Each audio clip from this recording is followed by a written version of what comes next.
کہتے ہیں جی کہ بعض علماء کہتے ہیں کہ عورت کے لیے نماز کا الگ طریقہ کون سا؟ وہ لکھتے نا آپ کے یہ الگ طریقہ ہے. کیا عورت قرآن نہیں پڑھتی، رکوع نہیں کرتی، سجدہ نہیں کرتی؟ کیا الگ طریقہ ہے؟ صرف کہ پاؤں ایک طرف نکال کے بیٹھے، یہی الگ طریقہ؟ اس لیے کہ اس کا بدن زیادہ ظاہر نہ ہو، جتنا پردہ ہوگا اتنا ثواب زیادہ ہوگا.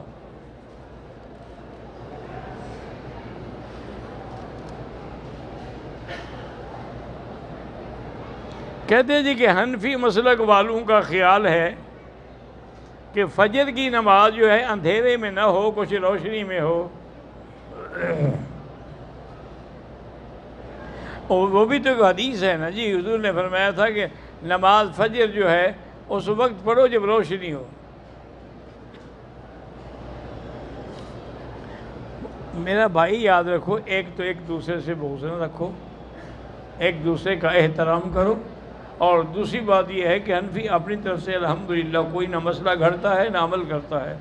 حضور کی حدیث. باقی بات یہ ہوتی ہے کہ مثلا دو حدیثیں ہیں، اول وقت بھی ہے نماز کا، آخر وقت بھی ہے. تو بعض علماء اول وقت کو ترجیح دیتے ہیں، بعد آخر وقت کو. عمل تو دونوں حضور کے فرمان پہ کر رہے ہیں.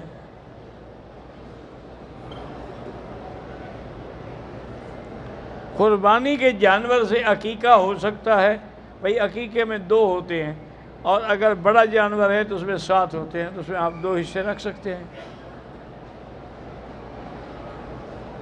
اسلام میں ٹائی پہننا بالکل ناجائز ہے، کیونکہ یہ ایک قسم کی علامت ہے صلیب کی. سکول کے یونیفارم میں ٹائی لازمی ہے. بھی آپ کے ہاں تو ہر وہ چیز لازمی ہے جو کافروں کی ہو. ٹائی بھی لازمی ہے، نکر بھی لازمی ہے، عورتوں کے لیے دوڑنا بھاگنا بھی لازمی ہے. تو آپ کو تو انہوں نے پورا انگریز بنانا ہے. یہ الگ بات ہے آپ نہ بننا چاہیں.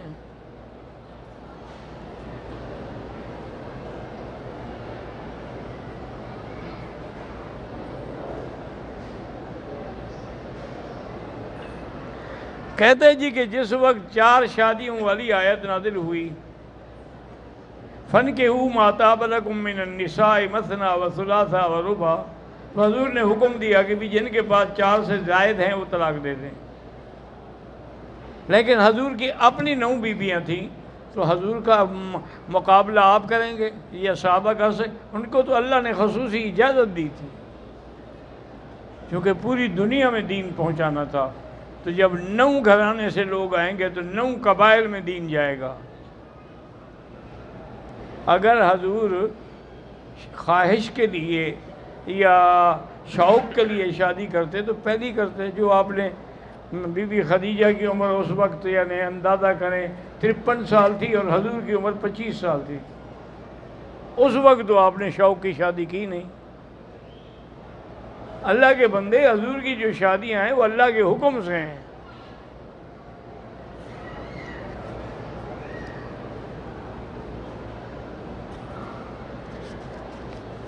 بھائی یہ اتنا لمبا چوڑا مسئلہ ہو تو پھر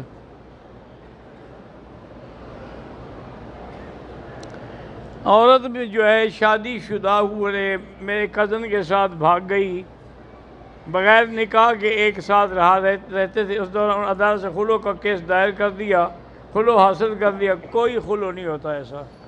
خلو ایسا تھوڑا ہوتا ہے کہ وہ پہلے کسی کے ساتھ بھاگ جائے پھر جا کے خلو کرے. خلو اس وقت ہوتا ہے جب آدمی عورت تنگ ہو اپنے خاوند سے، وہ اس کے حقوق ادا نہ کرتا ہو، اور پھر عدالت اس کے خاوند کو بلائے باقاعدہ اور اس سے باقاعدہ طلاق لے اور انگوٹھا لگوائے.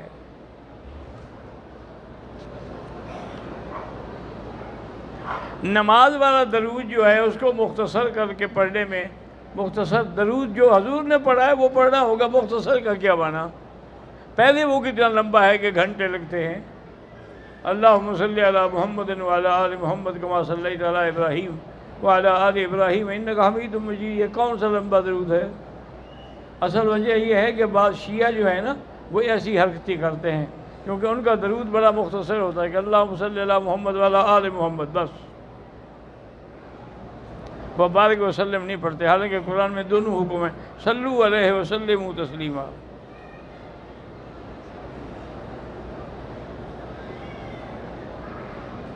میرے شوہر بہت خدا خوف ہیں، اور لیکن سگریٹ نہیں چھوڑ. اچھا خدا خوف ہے کہ سگریٹ پیتا ہے, اس کو کہو سگریٹ چھوڑے, بدبو اچھی نہیں ہوتی منہ میں. جمعہ کے روز نماز میں حنفی مسلک میں پہلے بھی 4 سنتیں ہیں اور بعد میں بھی 4 سنتیں ہیں.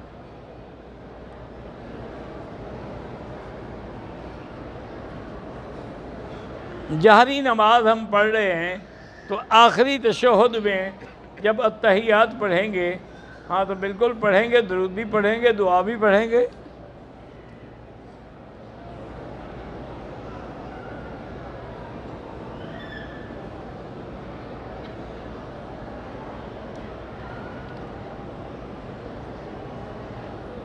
تیس سال پہلے میں نے 2 ایکڑ زمین خریدی تھی کہ میں فروخت کر کے نفع کماؤں گا, لیکن اب میری نیت تبدیل ہو گئی, زمین فروخت کرنے کو دل نہیں کر رہا. آپ کو زکوٰۃ دینی ہوگی باقاعدہ ہر سال کی.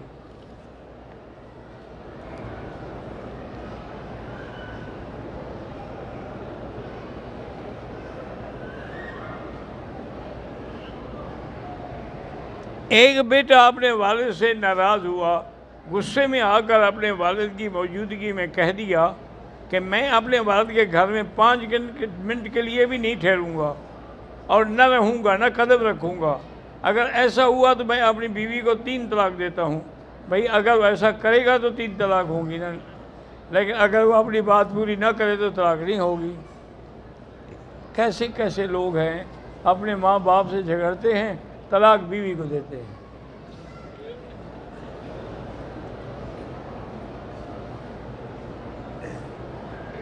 حیض سے پاک ہونے کے بعد جتنے دن حیض رہے اتنے دن کی نمازیں قضا کرنی ہیں. نمازیں قضا کرنی نہیں ہوتی, روزہ قضا کرنا ہوتا ہے. جب آپ نے قضا ہی نہیں کرنی, اس سے کریں, اس سے اللہ نے معافی کی ہے نا, چونکہ 10 دن کا حیض ہو سکتا ہے تو 10 دن کی 50 نمازیں ہو جائیں گی, تو کہاں یہ پڑھیں گی. روزہ تو سال میں آئیں گے نا, 8-9.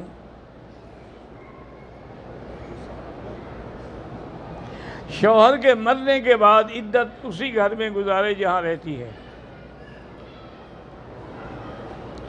عدت کے اندر باہر نہ جائے, باقی جو عزیز رشتہ دار ہیں وہ ان کو مل سکتے ہیں. اگر کسی آدمی نے طلاق دی ہے اپنی بیوی کو, اس کا خرچہ خاوند کے ذمہ ہوگا جب تک عدت کا وقت نہ گزرے.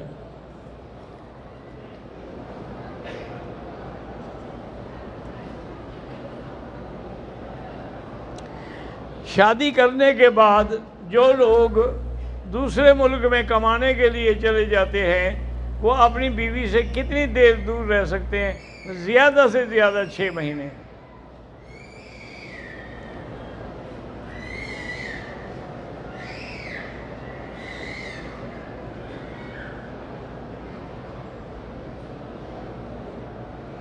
ہم زیارت کے لیے جا رہے تھے, لیکن ہمیں گاڑی والے نے یہ نہیں بتایا کہ ہم مسجد جیرانہ جا رہے ہیں. بہرحال ہم مسجد جیرانہ گئے, پھر واپسی پر ہم نے رومال کو احرام کی طرح باندھ کے عمرہ کر لیا. ٹھیک ہو گیا, کوئی بات نہیں. نہ کرتے تب بھی کوئی ضروری نہیں, جیرانہ میقات تو ہے نہیں.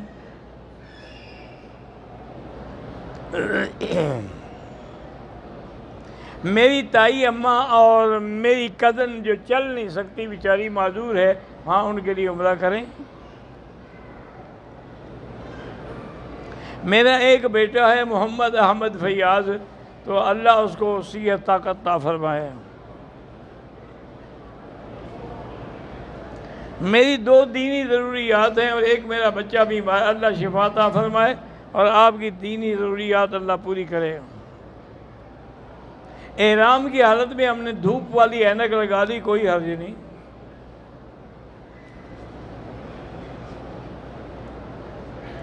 دوسرا عمرہ ہو یا پہلا ہو یا تیسرا ہو, عورت ہو یا مرد ہو, اس کو لازماً میقات والی جگہ جانا ہوگا.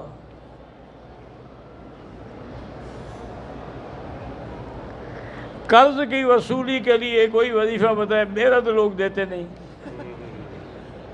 آپ مجھے میرا وصول کر دیں, میں آپ کو آپ کا وصول کر دوں گا. کیا کرے. بہرحال یہی ہے کہ دعا مانگیں اللہ سے, 2 رکعت پڑھ کے مانگتے رہیں. اللہ تبارک و تعالیٰ ان کے دلوں میں ایسا جذبہ پیدا کرے کہ وہ ہمارا حق دے دیں۔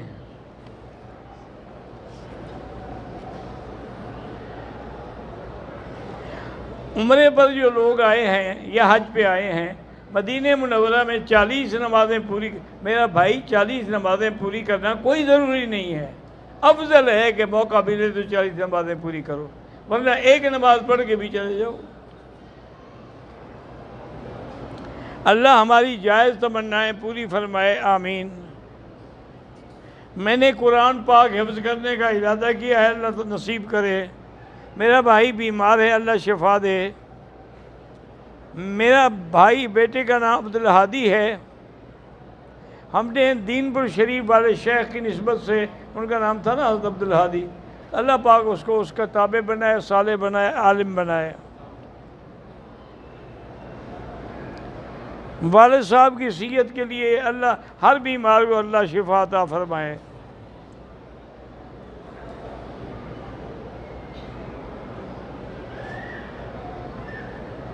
جلال پور میں علماء کی سرپرستی میں ماہانہ درس قرآن کا آغاز کیا گیا ہے، اللہ کامیاب فرمائے۔ اس وقت تک 17 مسجدوں میں یہ کام شروع ہو گیا ہے، اللہ کرے سارے پاکستان کی مسجدوں میں ہو جائے۔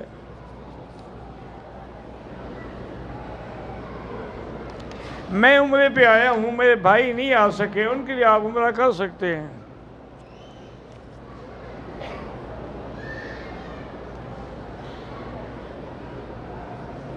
ایم اشرف بیمار ہیں، اللہ شفا عطا فرمائے۔ میری والدہ بیمار ہیں، اللہ شفا عطا فرمائے۔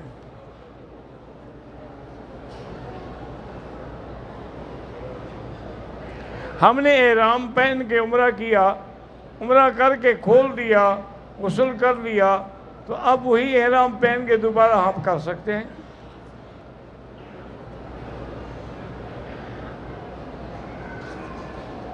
ایک شخص مکے میں کام کرتا ہے، مدینہ زیارت کے لیے گیا ہے، اس نے عمرہ نہیں کیا، طواف کر کے پاکستان جائے تو ٹھیک ہے، اس کو عمرہ کرنا تو کوئی ضروری نہیں جو مکے میں رہتا ہو۔ اگر کسی ملک سے باہر جائے طواف الوداع صرف طواف کرے گا۔ عصر کی نماز کے بعد حنفی مسلک میں نفل نہ پڑھیں، مغرب کے بعد پڑھیں۔ طواف کے دوران کعبۃ اللہ کو نہ دیکھیں بلکہ نظر نیچے رکھیں۔ نماز کی حالت میں بھی کعبے کو نہ دیکھیں، نظر سجدے کی جگہ پہ رکھیں۔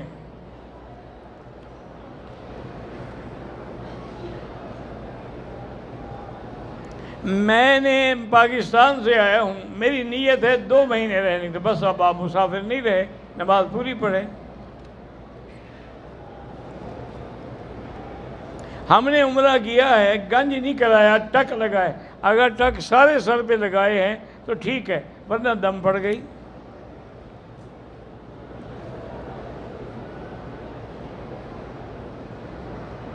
لاٹھی پکڑنا بالکل جائز ہے، سنت ہے۔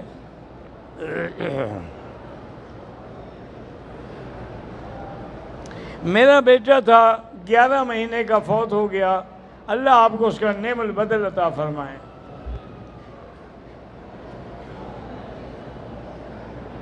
انڈیا کے تمام مسلمانوں کے لیے دعا کریں، اللہ ان سب کی حفاظت فرمائے۔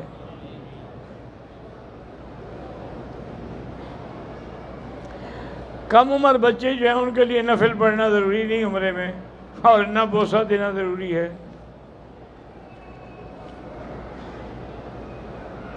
زاہد مجید نے سرگودے سے سلام کہا ہے، وعلیہ السلام۔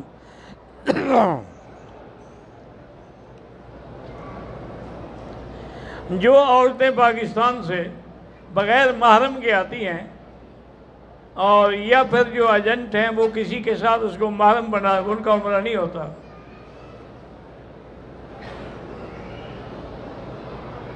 کاروبار میں برکت کے لیے استغفار زیادہ پڑھیں۔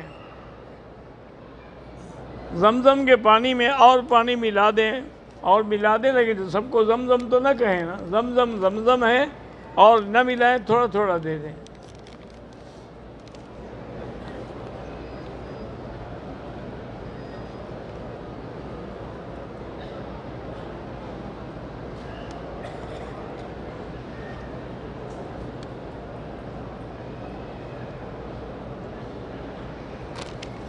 بہرحال آپ اپنی خاوند کی طرف سے مشکل میں ہیں تو اس کا علاج یہ ہے کہ 2 رکعت نماز نفل پڑھو، اور اس کے بعد اللہ کا نام ہے یا لطیف یا ودود، یا لطیف یا ودود، یا لطیف یا ودود، ایک تسبیح پڑھ کے اس کو دم کیا کرو کہ اللہ اس کو ہدایت دے، ٹھیک ہو جائے گا۔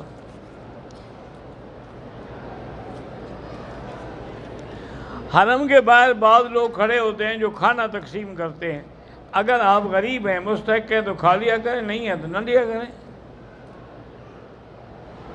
تعویذ پہننا جو ہے اس کے بجائے پڑھ کے دم کرنا زیادہ بہتر ہے۔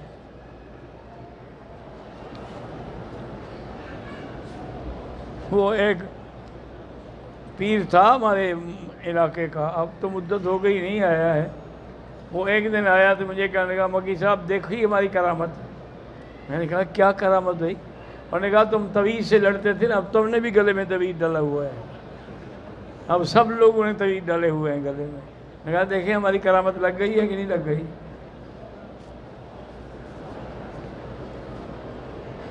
عمرے کے بعد اپنے بال مشین سے کاٹ سکتا ہے۔ اگر کوئی آدمی دل میں سوچے تو طلاق ہو جاتی ہے، نہیں ہوتی۔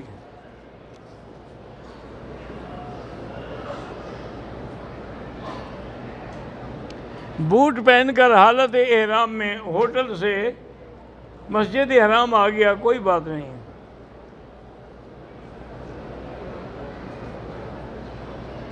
میں انڈیا سے ہوں، میری بیٹی حمل سے ہے، اللہ بیوی حمل سے ہے، اللہ پاک جو بھی خیر ہو تمہارے لیے وہ اولاد عطا فرمائیں۔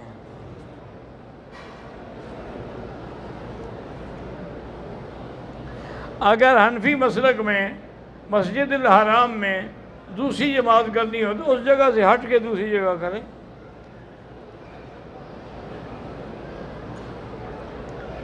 نماز کھڑی ہو جاتی ہے، لوگ راستے میں نماز پڑھتے ہیں، راستہ نہیں روکنا چاہیے ورنہ گناہ ہوگا۔ جن لوگوں کی شادی نہیں ہوئی ایسا اللہ آسان کر دے۔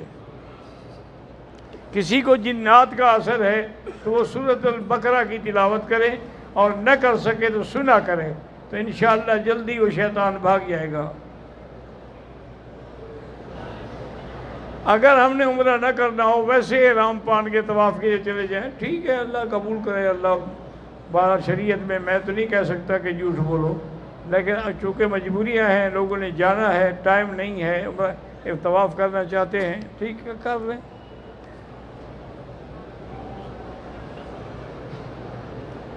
اگر عورت عمرے پہ آئے تو چوٹ لگ جائے، اللہ معاف کرے، کوئی حرج نہیں ہوتا۔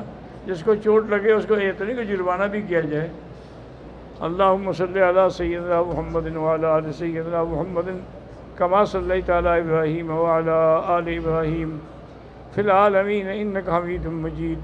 یا حی یا قیوم یا ذا الجلال والاکرام، اللہم انا نسألک من الخیر کلہ عاجلہ وآجلہ ما علمنا منہ وما لم نعلم، اللہم انا نعوذ من شر کلہ عاجلہ وآجلہ ما علمنا منہ وما لم نعلم، اللہم انا نسألک من خیر ما سألک نبیک محمد صلی اللہ علیہ وسلم، اللہم انا نعوذ بک من شر ما استعاذک منہ نبیک محمد صلی اللہ علیہ وسلم، اللہم انت المستعان وعلیک البلاغ، انت المستعان وعلیک البلاغ، انت المستعان وعلیک البلاغ، لا حول ولا قوة الا باللہ العلی العظیم، لا حول ولا قوة الا باللہ العلی العظیم، لا حول ولا قوة الا باللہ العلی العظیم۔